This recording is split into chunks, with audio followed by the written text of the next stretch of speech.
Hi, I'm Gary Engler, your socialist grandfather. This episode of Economic Democracy or No Democracy, an anti oligarchy manifesto, I'm going to discuss the media and academia. The job choices offered young writers, journalists, and academics who aspire to earn a decent living at their craft are not great today. There are many more opportunities to voice opinions supporting the system than to criticize it. If you do get employment in a shrinking newsroom or social science department, the best way to get ahead is always to support the existing power structure, not oppose it. Defending the rich and powerful certainly pays better, while arguing against the status quo can get you fired or worse. And in a time when the left seldom confronts capitalism, confining its criticisms to tinkering around the edges rather than offering a vision of an alternative system, should it be a surprise that the easiest route to intellectual success is selling out to the highest bidder? Shallowness pays.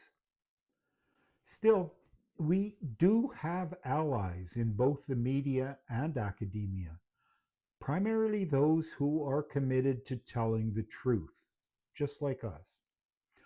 Honest science is on our side. So are honest journalists. Yes, many so called scientists and journalists have sold out to capitalism, and it is important to understand this and how they will try to influence us. The power and wealth of a small number of people who control a much larger population must be ideologically justified in order for such systems to survive without the constant use of violent repression. In other words, investments in the production of ideas to explain and validate the system cost less than the constant use of violence. This has been true throughout history and remains true today. We have witnessed ever evolving explanations for why we should accept a system in which a few people control disproportionate wealth and power, mostly variations on a few themes. There was and is men are the heads of their households, and you need violent men like me to defend you against other violent men. There was and is the ever reliable extreme I'll kill you or seriously harm you if you don't follow my orders. There was and is this or that God is on my side and my power proves it. There were all kinds of organized religions with various sorts of priests who were intermediaries with the god or gods that endorsed the system. There were the divine right of kings, feudal rights, and state religions. There were state bureaucracies that attracted the best and brightest students who promoted the system and claimed selfless nationalism. Relatively recently, the notion of property rights evolved into philosophies justifying a different form of minority rule and all the inequalities that go along with it.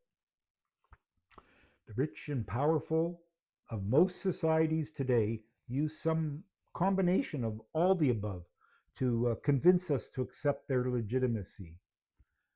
The legacies of ancient ruling classes mingle with those of the past few centuries to exert minority control over the majority.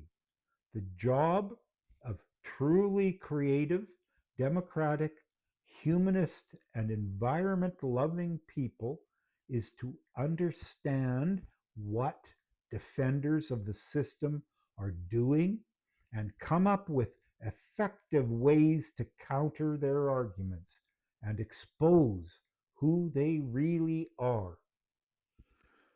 At the same time, we must be aware of a darker possible reality. More on that next episode.